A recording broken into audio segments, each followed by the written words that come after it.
A cordial and effusive namaskar to all those gracing us with their presence on this virtual platform.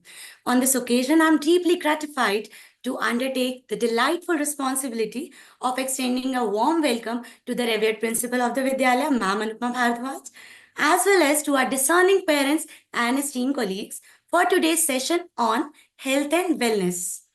While thinking about today's topic, one question came to my mind. What is the true foundation of a happy life? Many of you might instinctively think of words like success or wealth, but through my life experiences, I have realized that the true foundation of happy life is a good health. Health is not merely the absence of illness, it is a vibrant state of physical, mental, and emotional well being. Today, we gather to explore how we can foster this holistic approach in our students. Before we delve deeper into this topic, let's take a moment to seek divine blessings. I invite everyone to bow their heads and take position for the recitation of the pious Namokar Mahamantra.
Thank you all.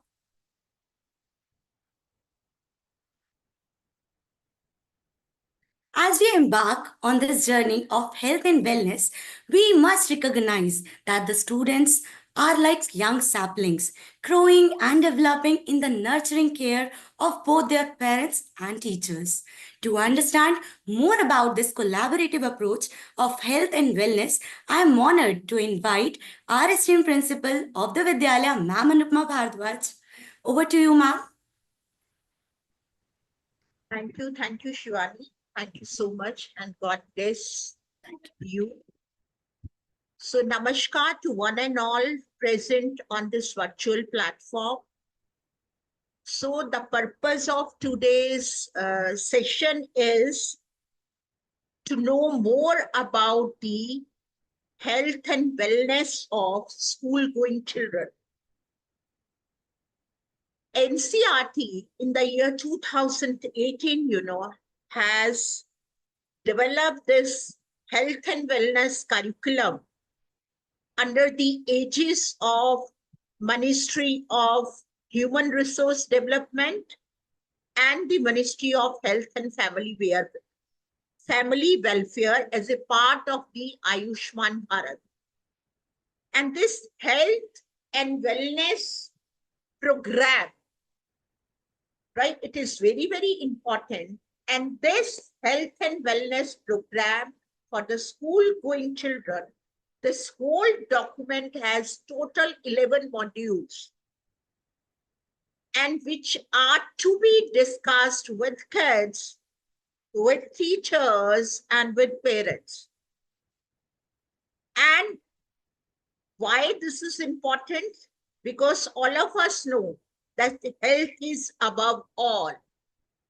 Pratham Sukh निरोगी काया, हम healthy हो. And when it comes to health, so we need to know what is health all about. It is about the physical health. Yes. It is all about the mental health. Yes. It is all about the social health, emotional health, and spiritual well-being and health. So health and well-being, very, very important. And particularly when we are doing this session, health and wellness program, particularly for the age group of 10 to, because 10 to 15, 16 years here. Okay. And this document is being developed for the adolescents. And adolescence age has been preponed now. We can see the many changes even happening when the kids are in 4th standard or 5th standard. But today I'm talking with, the parents जिनके बच्चे 6 से लेके 8 standard के बीच में हैं. तो 10 साल से लेकर के 13 साल के बच्चों के पेरेंट्स से मैं इस समय बात कर रही हूँ. अगर हम देखें तो जो एडोलेसेंस एज है या टीनेज है, 10 साल के 19 साल तक का जो एज ब्रैकेट है वो बहुत सेंसिटिव है, बहुत हैपनिंग है, और जितने रैपिड तरीके से चेंजेस 10 साल से लेके 19 साल तक की एज के बच्चों के बीच में होते हैं.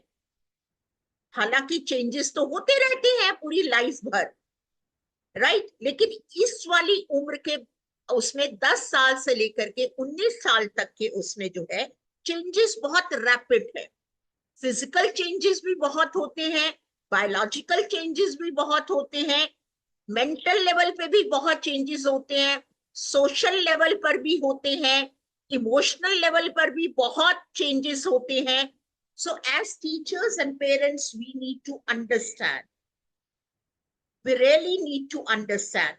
And all of us also know that adolescence age is a transition period between childhood and adulthood.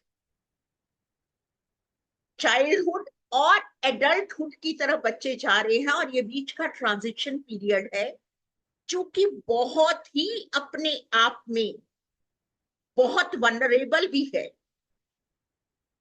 हम बड़े हैं, हम उस एज से गुजर के आ चुके हैं और साथ ही साथ भूल भी चुके, right. But now we need to again revisit that, and we need to know that what all changes are happening in our kids, right? When they are, हम एक तरफ तो कहते हैं अभी बच्चे हैं और एक तरफ कहते हैं ये बड़े हो रहे हैं.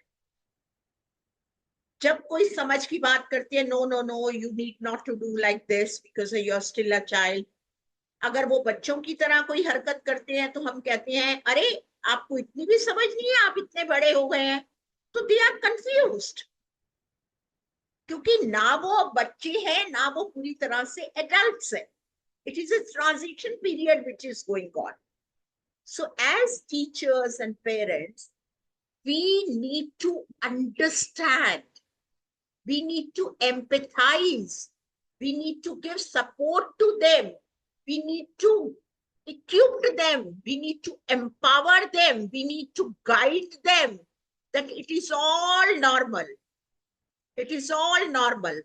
तो जब मैं हेल्थ और वेलनेस प्रोग्राम की बात कर रही हूँ स्कूल्स में, तो हम आज 2 मॉड्यूल्स की बात करेंगे. एक तो है ग्रोइंग अप हेल्दी, और दूसरा हमारा जो मॉड्यूल है that is about the emotional wellbeing. अब ग्रोइंग अप हेल्दी, ये बच्चे जो है वो ग्रो कर रहे हैं, फिजिकली भी ग्रो कर रहे हैं, मेंटली भी ग्रो कर रहे हैं, सोशली भी कर रहे हैं, स्पिरिचुअली भी कर रहे हैं, और इनका वेलबींग बहुत इंपॉर्टेंट है, बहुत इंपॉर्टेंट है. तो हमें पता होनी चाहिए क्या चेंजेस हुए हैं, कि जो चेंजेस हमारे साथ हुए उसको एक लम्हा बीत गया और हम भूल गए सब चीजें, right. And sometimes we do not understand कि बच्चों के साथ क्या चल रहा है. अगर हम ये समझ नहीं रखेंगे तो बच्चे को कैसे सपोर्ट करेंगे, कैसे गाइड करेंगे? तो उसके लिए हमें ये चीजें जानने की जरूरत है। तो जब मैं ग्रोइंग अप हेल्दी की बात करती हूँ, जो एडोलेसेंट एज के जो चेंजेस है वो हम सबको पता होने चाहिए कि चेंजेस बड़े फास्ट हैं और बच्चा बेचारा भी कहीं ना कहीं कंफ्यूजन में है। तो ये चेंजेस हमें पता होने चाहिए। तो आज मैं उन्हीं इमोशंस और चेंजेस की मैं बात करूंगी जो एडोलेसेंट एज में बच्चे जो है वो फेस करते हैं, उनके साथ वो घटित हो रहा है। तो उनको हम चेंजेस को डिस्कस करेंगे। Monu, can we have the slide please, the very first slide.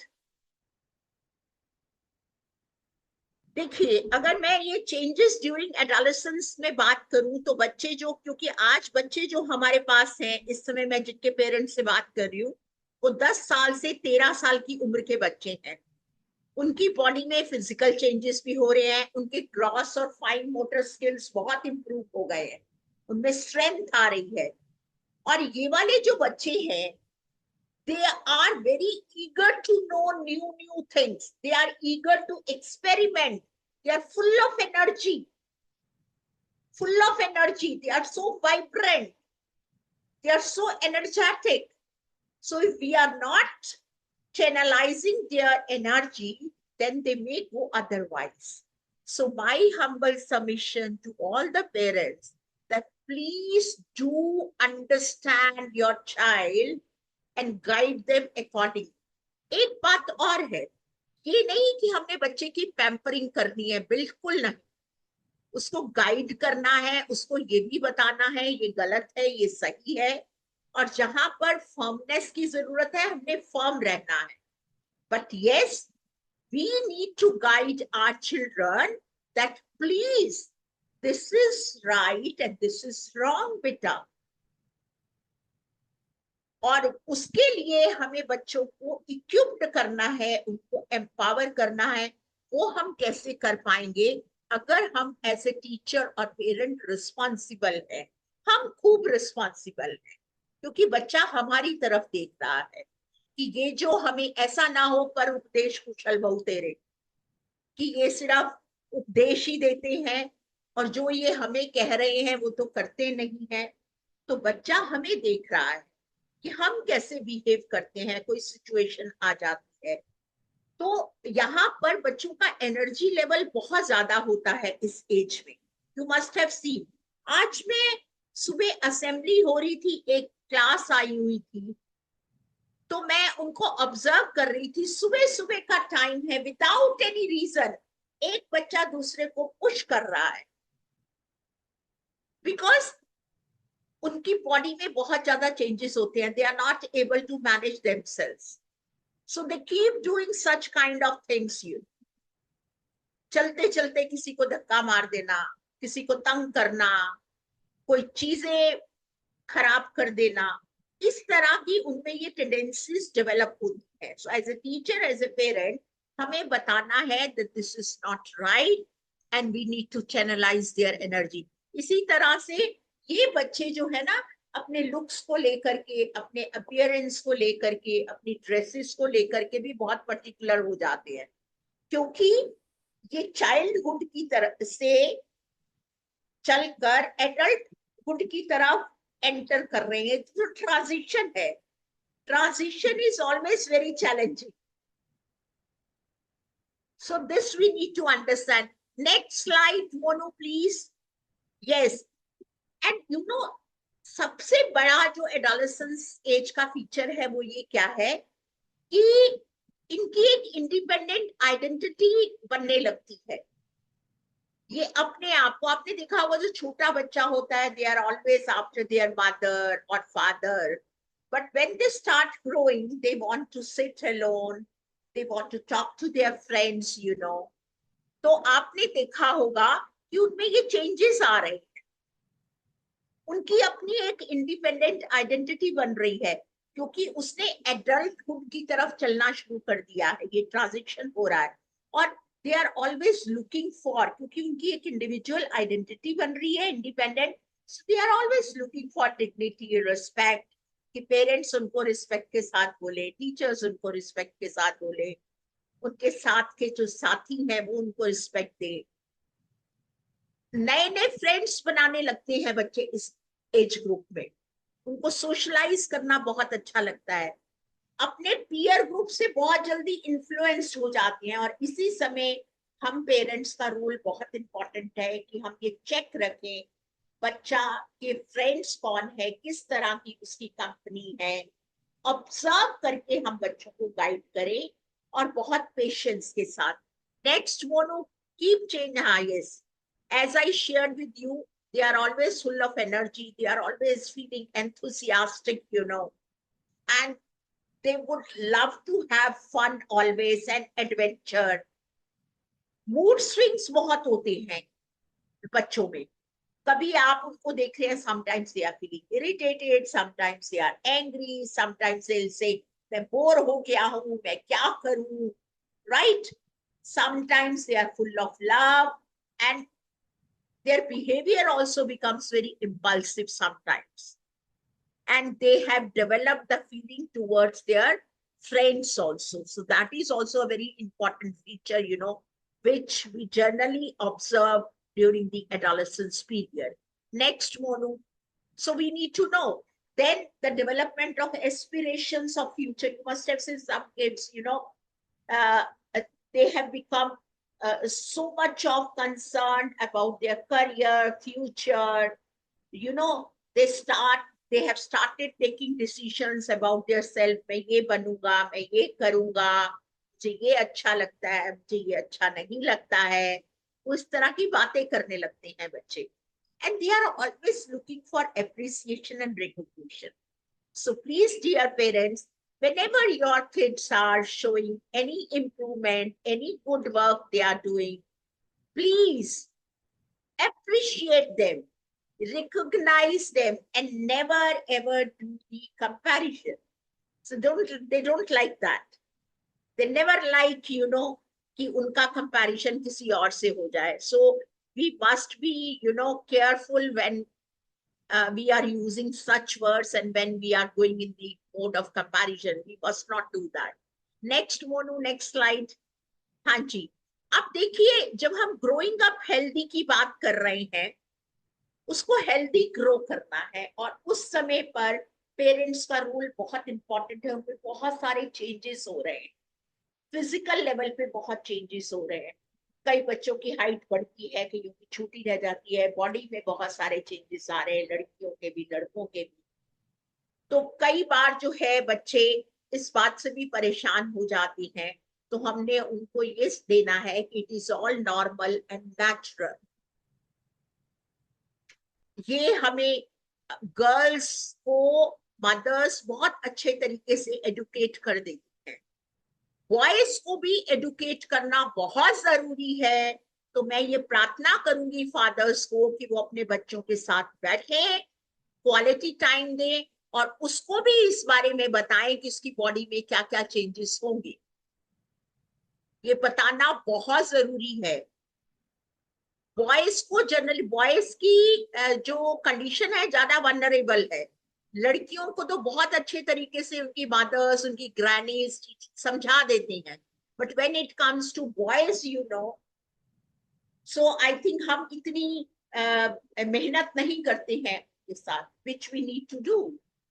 तो उनमें ना हम ये भी ध्यान रखें कि जब बच्चा है, यहाँ पर 10 से लेके 13 साल के उम्र के बच्चों के पेरेंट्स हैं, हम देखें कि उनमें किस तरह के इमोशंस हो रहे हैं, डेवलप हो रहे हैं। आपने देखा होगा, sometimes they are happy, sometimes angry, sometimes they are contented, sometimes they want to be loved, sometimes they are feeling too excited, sometimes they are disappointed, and some students, they feel shy, they become introvert, sometimes they are very joyful, sometimes, when they are not getting something, or when they are not being appreciated, and when they are not being recognized, or when their dignity is questioned, they are feeling hurt.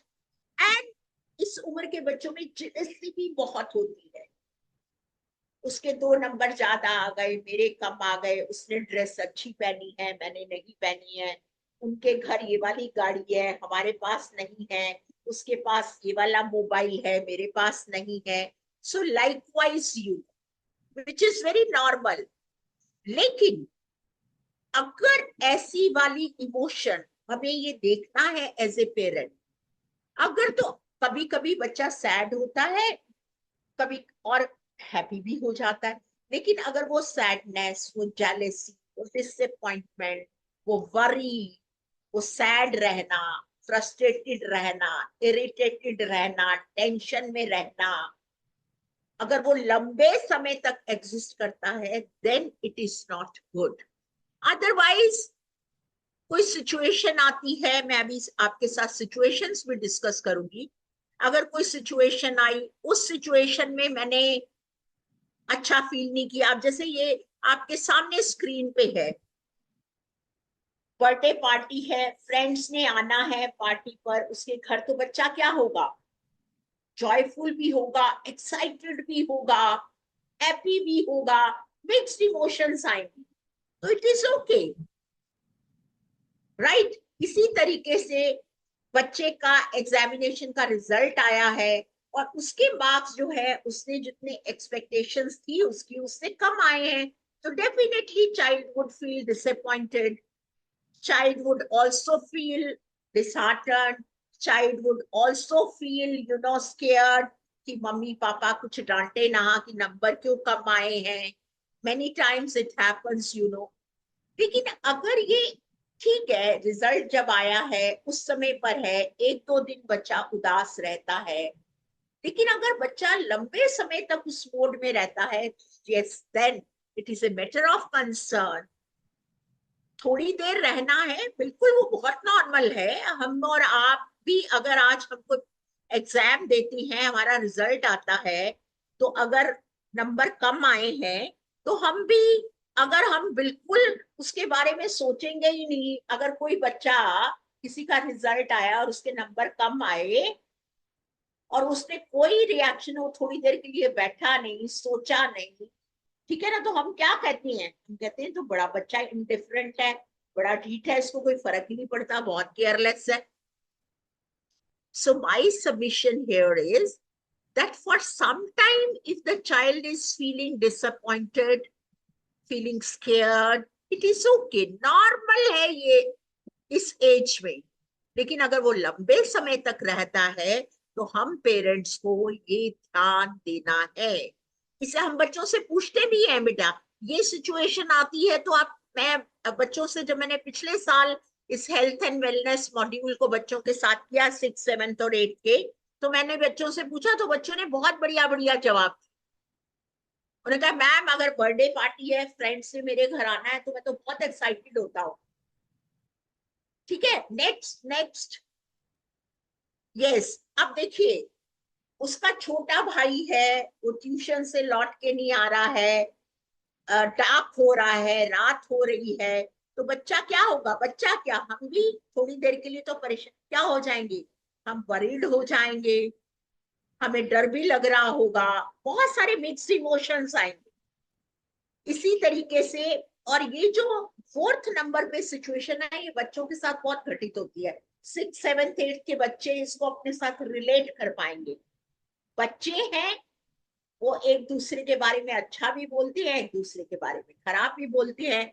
तो उसने सुन लिया, you heard your close friend is saying something bad about you to another friend, definitely जब मैंने बच्चों से पूछा how do you feel, ma'am I feel sad, I'll feel shattered, I'll feel disappointed, right? और मेरे को गुस्सा भी आएगा। नेक्स्ट देखिए, the teacher scolded you in front of the whole class. मैं पूछती हूँ how would you feel, madam बहुत गुस्सा आता है, मैडम ने ऐसे सबके सामने क्यों डांट दिया, राइट? तो this is all normal. But अगर ये बच्चा लंबे समय तक ही गुस्से में रहता है, देखिए आज टीचर, हम भी थे जब इसमें, हमें जब टीचर डांटती थी, जब मदर ने डांटा, जब हम एडोलेसेंस एज में थे, हमें भी बहुत खराब लगता था, हम कहते थे हम बात ही नहीं करेंगे इनसे। बट सेकंड डे क्या होता था, जब सुबह उठते थे तो वही जाके मम्मी को हक करना है, वही टीचर को जाके गुड मॉर्निंग बोलना है, गुड आफ्टरनून बोलना है, दिस इज ऑल नॉर्मल। लेकिन अगर एक बच्चा टीचर से जाके बात ही नहीं कर रहा और टीचर से उसने हेट करनी शुरू कर दी, then it is a matter of concern. अगर थोड़ी देर के लिए बच्चा अपसेट है और वो किसी से बात नहीं कर रहा है, उसको गुस्सा आ रहा है और गुस्से में उसने कुछ बोल दिया, तो इट इज ऑल नॉर्मल। लेकिन यस, एज ए पेरेंट हमने बच्चे को समझाना है कि बेटा please try to manage your emotions. बड़ों को जवाब नहीं देते हैं, सुन लेते हैं। अगर आपको गुस्सा आ रहा है तो मैनेज करो, दिस इज ऑल। हमारे टाइम में ये सब बातें हमारी मदर या हमारी ग्रैनी यानी ग्रैंड मदर, दादी समझाती थी कि अगर कोई बड़ा आपको कोई बात समझा रहा है, ये डांट रहा है, तो आपने जवाब नहीं देना है, अपनी जबान को बंद रखो थोड़ी देर के लिए। This is how we are being brought up, because this is required. But yes, this is normal. You अब देखिए, फिर मैंने एक बच्चे से पूछा, बच्चे बड़ा खुश होते हैं, you saved a little puppy from being hit by a vehicle. ठीक है मैम, बड़ा ही अच्छा लग रहा था, I was so happy I could save a little puppy, you know. मैंने उसका अभी हमारे स्कूल में किसी के घर पे कोई बर्ड इंजर्ड हो गया, वो बच्चा उस बर्ड को हमारा स्कूल में जो स्मारक में जो बर्ड हॉस्पिटल है उसमें लेकर के आया। तो हमने बच्चे से पूछा, बेटा आपको कैसा लग रहा है? Ma'am, I am feeling very happy, I am feeling contented, satisfied, you know, I could save somebody's life, किसी जीव की मैंने जान बचाई है। तो ये सारे मिक्स्ड इमोशन एंड ये होने भी चाहिए। नेक्स्ट, बहुत सारी सिचुएशंस हैं। घर में मम्मी ने कहा दीवार पे घड़ी लगा दो, आप लगा रहे हो, टूट गई। अब मम्मी तो डांटेगी, तो आप डर गए। मैंने कहा कैसा फील होता है? बच्चे कहते हैं मैडम डर गए, मम्मी आके डांटेगी। You got hurt in school, your friends came to pick you up and then sat by you to take care of you. आप स्कूल में आपको चोट लगी, आपके फ्रेंड्स ने आपको उठाया, आपकी केयर करी। डेफिनेटली बच्चों से पूछोगे तो कहेंगे यस, हमें बहुत अच्छा लगा। आप किसी सिंगिंग कंपटीशन में आपने पार्टिसिपेट किया और आपका नाम अनाउंस हो रहा है, आपको प्राइज मिलना है, राइट? तो आप है ना विनर, तो आपको कैसा लगेगा? Madam I am proud of my self, उस समय तो मुझे बहुत अच्छा लगेगा। नेक्स्ट मोनू, ये सब सिचुएशंस हैं जो हमें पता होना चाहिए। इसी तरीके से पूछा मैंने, अगर आपकी छोटी, कई बार होता है 6th क्लास में बच्चा है, 3rd क्लास में उसकी सिस्टर पढ़ती है, उसने उसकी नोटबुक पे पेंसिल से स्क्रिबल कर दिया, तो डेफिनेटली बच्चा तो गुस्सा होगा, उसको डांटेगा, कि लड़ाई भी होगी आपस में, which is very common, normal, natural.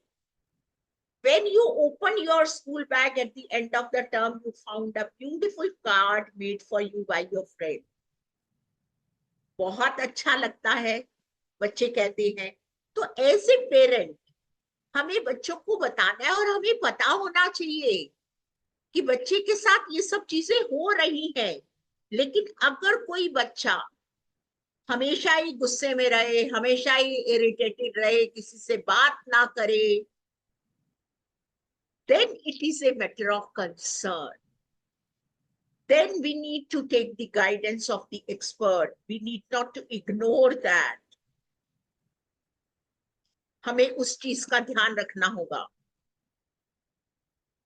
You are not sure which chapters are included for the test to be held tomorrow. बहुत सारे बच्चों के साथ होता है, मम्मी पूछती है कल परसों पेपर है, क्या सिलेबस है? मम्मी मुझे तो मालूम ही नहीं, मैडम ने बताया ही नहीं। तो मैडम, मम्मी गुस्सा करेगी, ठीक है, तो डेफिनेटली बच्चे को बुरा लगेगा, राइट? नेक्स्ट मोनू, ठीक है। अब देखिए, My classmate tells the teachers, ऐसा भी बहुत बारी होता है, बच्चे कहते हैं, broke the bench in the classroom, though I did not, and the teacher believes him. बच्चे ने कहा मैडम इसने तोड़ा है, टीचर ने कहा, टीचर ने उसको डांट दिया, और एक्चुअली में उसने नहीं तोड़ा है, तो child would feel hurt, child would feel angry, child would feel disappointed, child would feel, will go in a mode of sadness. इसी तरीके से और सिचुएशंस हैं, मैंने बड़ी मेहनत करी क्रिकेट टीम के लिए, लेकिन मेरा सिलेक्शन नहीं हुआ। अब इस सिचुएशन में भी बच्चा क्या करेगा?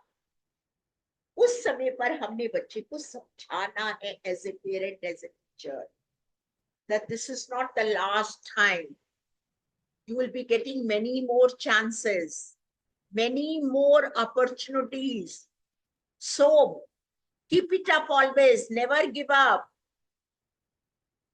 बार बार उठ करके मेहनत करनी है, एफर्ट्स करने की, हम उसमें हार्ड वर्क करने की आदत डालें, पैम्परिंग हम ना करें। आजकल बच्चों में क्या आदत है कि मैं जबान से कोई चीज निकालूं और मुझे फटाफट से मिल जाए। That is wrong. That is why the kids are not able to cope up. Because उनको वेट करना नहीं आता, उनमें पेशेंस नहीं है। So as parents, we need to see all these things. Next, मैं 3 दिन तक स्कूल नहीं गया और मेरे फ्रेंड्स ने मुझे नोट्स भी नहीं दिए। तो बच्चे को बताना है कोई बात नहीं बेटा, ऐसा होता है, कोई बात नहीं, it is okay. I am not prepared for the exam. I studied only half the portion.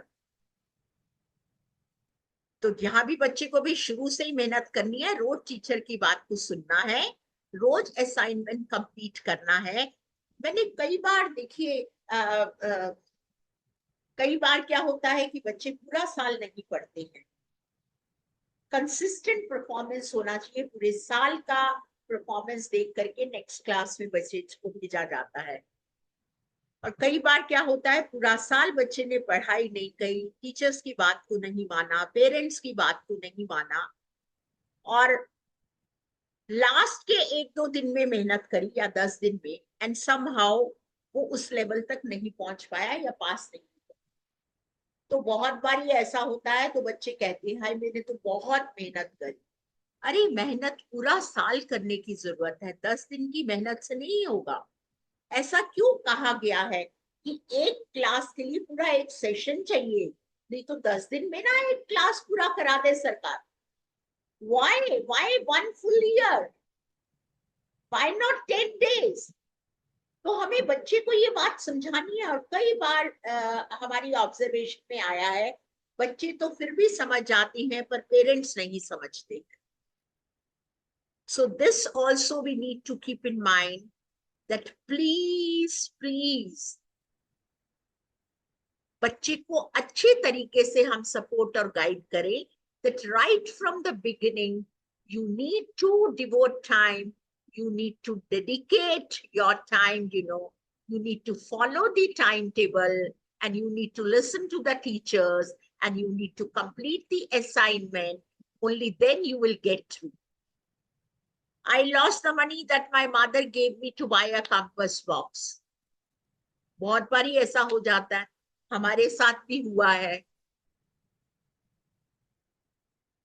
बहुत बारी ऐसा होता है, हम अभी भी देखते हैं, कई बार आप मार्केट में जाइए, आप पर्स लेके जा रहे हैं और उसमें पैसे हैं, बहुत सारी चीजें हैं, और कहीं से कोई पर्सन आया मोटर बाइक पे, वो आपका पर्स खींच के ले गया। डेफिनेटली गुस्सा भी आता है, उदास भी होते हैं, रोना भी आता है, राइट, डिसअपॉइंटमेंट भी होती है। लेकिन फिर से हम लंबे समय तक उसमें नहीं रहना चाहिए। हम इट्स ओके, नेक्स्ट डे जब हम उठें तो नए तरीके से। आप देखिए इसमें जब हम इस तरीके से बच्चों की इमोशनल और मेंटल वेलबींग की बात कर रहे हैं। जैसे मैंने आपको कहा कि बच्चे का आईक्यू इंपॉर्टेंट है, वेरी गुड। बच्चे का एसक्यू भी इंपॉर्टेंट है, बच्चे का ईक्यू भी इंपॉर्टेंट है। आज हम ईक्यू भी बात करेंगे, स्पिरिचुअल क्वेश्चन की बात नहीं। ईक्यू आईक्यू से भी ज्यादा इंपॉर्टेंट है, क्योंकि अगर हम बात कर रहे हैं कि बच्चों को हमने लाइफ के लिए प्रिपेयर करना है, तो लाइफ के लिए प्रिपेयर तो तभी होंगे जब बच्चे इमोशनली स्टेबल होंगे, मेंटली साउंड होंगे, काम होंगे, कंपोज्ड होंगे। और वो कब होंगे? जब हम होंगे एज ए टीचर और एज ए पेरेंट। मैं देखूं मेरी लाइफ में कोई सिचुएशन आती है जो मेरे इंटरेस्ट के अकॉर्डिंग नहीं है, राइट? तो क्या मैं उस सिचुएशन में अपने आप को मैनेज कर लेता हूं या कर लेती हूँ? जैसे मैंने कई बार देखा है, बहुत बड़े बड़े लोग हैं, 40 की उम्र है, 50 की उम्र है, और आए स्कूल में, आधा घंटा वेट करना पड़ा, 1 घंटा वेट करना पड़ा, वो सब पे जोर जोर से चिल्लाना शुरू कर देते। बच्चा साथ में है, राइट? तो इस बात के लिए भी हमें सोचना है, क्या चिल्लाना सही है? क्या झगड़ा करना सही है? बच्चा क्या देख रहा है? बच्चा देख रहा है कि जब अपना काम ना बने, जब मेरे अकॉर्डिंगली चीजें ना घटित हो, तो मैं झगड़ा करना शुरू कर दूं, चिल्लाना शुरू कर दूं जोर जोर से। बच्चा वही सीख जाएगा। तो अपने इमोशंस को हमें मैनेज, और कई लोग आपने देखा होगा बड़े कूल, कंपोज, काम, कोई भी सिचुएशन आती है बड़े आराम से सिचुएशन से निकल जाते हैं, बहुत आराम से।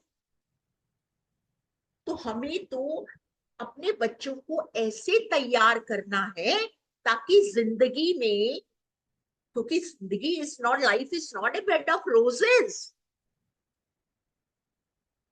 कल को हम ना हो तो कम से कम इन बच्चों को इतना सक्षम बना दें, इमोशनली इतने स्ट्रांग कर दें, राइट? ताकि ये कल को इनको सिचुएशन फेस करें तो ये डटे रहें, घबराए नहीं, शैटर्ड ना हो, झगड़ा ना करें, प्यार से, मोहब्बत से, शांति से चीजों को रिजॉल्व करें, अपनी भी लाइफ को खूबसूरत बनाए और अपने आसपास के माहौल को।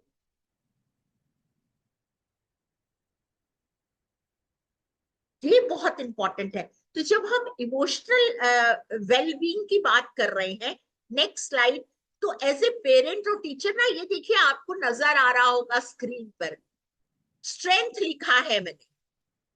हम देखें, बच्चे के साथ बैठे, उसके साथ बात करें, बेटा चलो आज बात करते हैं, आप में क्या क्या स्ट्रेंथ है? बच्चा कहेगा, I can sing well, I am good at mathematics, I am good at reading, और I am full of love, right? ये मेरी स्ट्रेंथ है। मैं केयर करता हूँ दूसरे की, मैं केयरिंग हूँ, मैं शेयर करता हूँ दूसरे के साथ, मैं एम्पैथी करता हूँ, right? I love animals, this is my strength.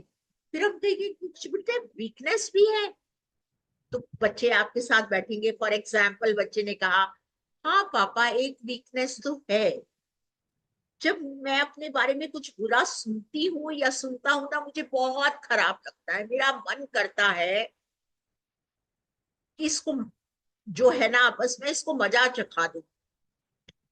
तो हम अपनी स्ट्रेंथ को भी लिखें, अपनी वीकनेसेस को भी लिखें, स्ट्रेंथ के ऊपर और काम करते जाएं, और कोशिश करें कि जो ये हमारी वीकनेसेस हैं, ये भी हम इसको दूर करते चले। यही लाइफ है, यही सीखना है हमें। और अपॉर्चुनिटीज होती हैं, ये एक्सटर्नल है, जो आपको अपॉर्चुनिटीज मिलेंगी। Next slide Monu please. हाँ देखिए, जब हम स्ट्रेंथ की बात करते हैं तो ये आपके इंटरनल रिसोर्सेस हैं, जो चीजें आप अच्छी करती हैं, जिनमें आप बहुत अच्छे हैं, जैसे you are born with or learn with, such as singing, playing music, swimming, drawing, reading, ये आपकी स्ट्रेंथ है। Caring, right. अब वीकनेसेस की बात करें हम, नेक्स्ट मोनो वीकनेसेस मैंने बोला है, तो नेक्स्ट, अब ये ऐसी स्किल्स और एबिलिटीज हैं जिनको आपने इम्प्रूव करना है, और करंटली आप अच्छे नहीं हो उन चीजों में, you are lacking there.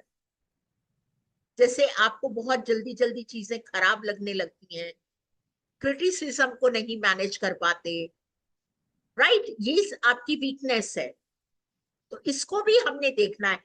Next mono opportunities, देखिए ये फेवरेबल एक्सटर्न कहते हैं ना, अगर अपॉर्चुनिटीज आए, कुछ लोग अपॉर्चुनिटीज को कैसे ग्रैब करके कितने बढ़िया निकल जाते हैं, और ये अवेलेबल है हम सबके लिए। इस ब्रह्मांड में परमात्मा ने सबको बहुत सारी अपॉर्चुनिटीज दी है, और ये हमारी सपोर्ट के लिए है, ये हमारी ग्रोथ के लिए है। अपॉर्चुनिटी क्या है, इन बच्चों को कह सकते हैं, बेटे आप स्कूल जा रहे हो, it is a big big opportunity for you, you can grow there. तो हमने उनको कहना है, बेटा जो आपकी स्ट्रेंथ है, जैसे किसी की स्ट्रेंथ है सिंगिंग, तो अगर स्कूल में सिंगिंग कंपटीशन है तो ये अपॉर्चुनिटी है, तो बेटा आप इसमें पार्टिसिपेट करो। अगर आपकी आवाज अच्छी है, आप बहुत अच्छा बोल पाते हैं, यू आर गुड ओरेटर, और स्कूल में कोई डेक्लामेशन है, राइट, और कोई डिबेट है, तो ये अपॉर्चुनिटी है, use them, learn new skills, ये अपॉर्चुनिटीज हैं हमारे लिए, और ये हम सब के लिए अवेलेबल है। पर कुछ लोग इसका इस्तेमाल करते हैं, यूज करते हैं, कुछ लोग ऐसे ही रह जाते हैं। नेक्स्ट है, मैं बात करूंगी थ्रेट्स की। हम सबके जीवन में, मेरे में कुछ स्ट्रेंथ है, कुछ वीकनेसेस हैं, मेरे पास अपॉर्चुनिटीज भी बहु मात्रा में है, और कुछ थ्रेट्स भी हैं, ऑब्स्टेकल्स आएंगे, चैलेंजेस आएंगे। मैंने कहा life is not a bed of roses, तो बच्चे को हमने सिखाना है ये, कि बेटा आपने बहुत मेहनत करी, बहुत मेहनत करी आपने, लेकिन आपके नंबर नहीं आए किसी कारण से, कोई बात नहीं, never ever give up, next time करो, बढ़िया करो। जैसे मैं आपको कहती हूँ, एक केस स्टडी मैं आपके साथ डिस्कस कर रही हूँ, ये इमोशनल वेलबींग के बारे में ही है, मैंने बच्चों के साथ भी करी थी ये। एक बच्ची जो कि कबड्डी की प्लेयर है, बहुत अच्छी, और उसको पूरी उम्मीद थी कि मैं गांव में जो कबड्डी की टीम, मतलब पूरे उसमें जो आएगी, उसमें मेरा नाम जरूर होगा। समहाउ उस गांव से दो और लड़कियों को ले लिया गया, इस बच्ची को नहीं लिया कबड्डी की टीम में। ठीक है, अब ये बच्ची जो है, जो कि 16 साल की है, किसी स्कूल में पढ़ रही है, और गांव की जो पंचायत होती है, उसने इनका नाम किसी कारण से फॉरवर्ड नहीं किया। अब ये बच्ची गुस्से में जा करके, ये बच्ची उस सरपंच को भला बुरा क्या क्या नहीं बोलकर आई, झगड़ा करके उसको 10 बातें सुना करके आई उस सरपंच को। ये केस है, केस पूरा केस स्टडी। तो उस केस स्टडी में फिर बच्चों से पूछा गया कि बेटा एक बात बताओ, ये बच्ची का सिलेक्शन नहीं हुआ, और उसका जाकर के सरपंच को भला बुरा कहना, उससे झगड़ा करना, क्या ये हेल्दी रिस्पॉन्स है? क्या ये हेल्दी रिस्पॉन्स है?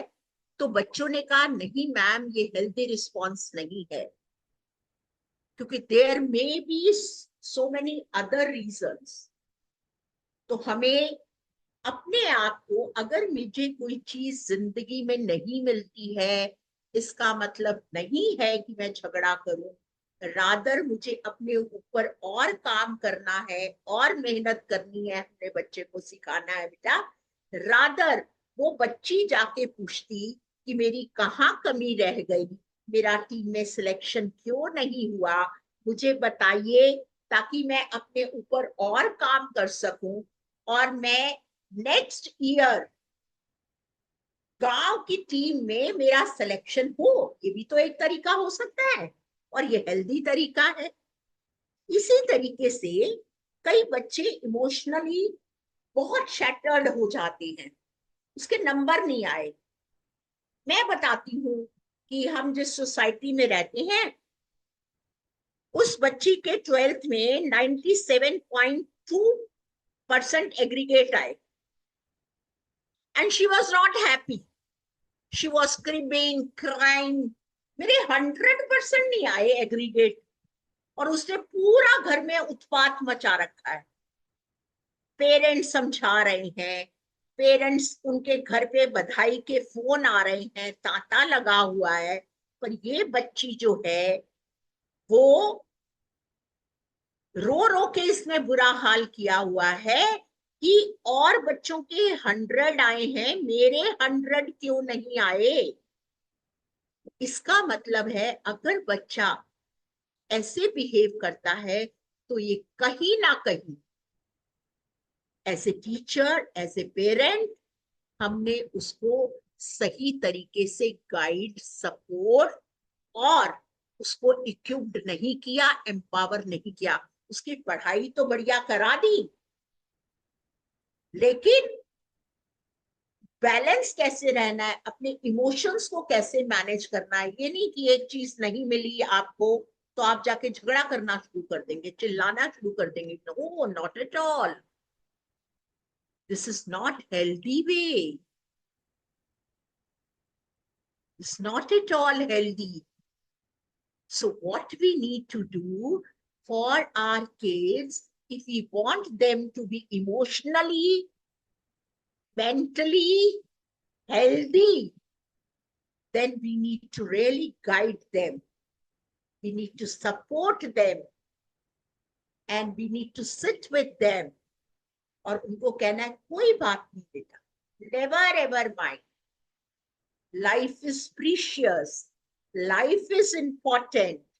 अरे क्या हो गया अगर नंबर नहीं आए, कम आ गए, आप ये बैठ करके देखो, या पोजीशन नहीं आई, या आपको कोई अवार्ड नहीं मिला, या आपका सिलेक्शन नहीं हुआ, कोई बात नहीं, बेटर नेक्स्ट टाइम आप जाकर के पूछो टीचर से या जो ऑफिशियल्स हैं कि मेरा सिलेक्शन, मेरे में कहाँ कमी रह गई, मुझे बताएं, ताकि मैं उन कमियों को दूर करके और मेहनत करके, आप यकीन नहीं करेंगे वो कितना प्यार और दुलार करेंगे कि बच्चा कितना स्ट्रांग है, बच्ची कितनी स्ट्रांग है, बच्ची कितनी समझदार है। तो मेरे कहने का मतलब है कि हमें इसीलिए वो कह रहे हैं क्योंकि हमें हेल्दी बच्चे चाहिए, हमें मेंटली स्ट्रांग चाहिए, हमें इमोशनली बैलेंस्ड बच्चे चाहिए, जो हमारी कंट्री को बढ़िया तरीके से चला सके। ये अमृत काल चल रहा है 2047 में। ये जो आज जिन बच्चों से बातें कर रही हूँ, ये बड़ी बड़ी अच्छी अच्छी पोजीशंस पर पहुंचे होंगे उस समय पर। हो सकता है मैं तो इस दुनिया में ना रहूं, लेकिन ये बच्चे तो होंगे, हमारी कंट्री का नाम रोशन करेंगे। लेकिन ये करेंगे कब? जब हम इनको समझदार बनाएंगे, रिस्पॉन्सिबल बनाएंगे, इनकी ग्रूमिंग अच्छी तरीके से करेंगे, इनको बताएंगे कि ये इमोशन बेटा आपके आड़े आ रहा है, गुस्सा नहीं करना है, इसको मैनेज करो, इसको संभालो, इस एनर्जी को अच्छी जगह लगाओ, लोगों के भले के लिए लगाओ, लोगों का भला करो, केयर करो, शेयर करो। ऐसी चीजें हम बच्चों को सिखाएं, देने का भाव उनके अंदर डालें। लेने के भाव ना डालें कि लेना है लेना है। आजकल ये बहुत कॉमन हो गया। हम जब बड़े हो रहे थे तो हमारे दादा दादी कहते थे कि बेटा आपके पास जो है उसको सबके साथ मिल बांट के लो। और आजकल जो है वो हम क्या सिखाते हैं, मी एंड माइन। पहले पूरा घर परिवार एक साथ बैठ करके, तो अब क्या है कि अब चेंजेस हो रहे हैं। तो हम as a parent, as a teacher, हमें बहुत रिस्पॉन्सिबल बनना है अपने बच्चों के लिए। हम जितने रिस्पॉन्सिबल बनेंगे ये बच्चे भी उतने ही रिस्पॉन्सिबल बनेंगे। अगर बच्चा इररिस्पॉन्सिबल बनता है तो वो गलती हमारी है, बच्चे की नहीं है। बच्चे की नहीं है, कहीं ना कहीं हमसे चूक हुई है। हमने सही समय पर उनको बताया नहीं कि क्या गलत है और क्या सही है। बचपन से ही बताना है उसको, अगर कोई गलत काम करता है कि ये गलत है, इसको नहीं करना है।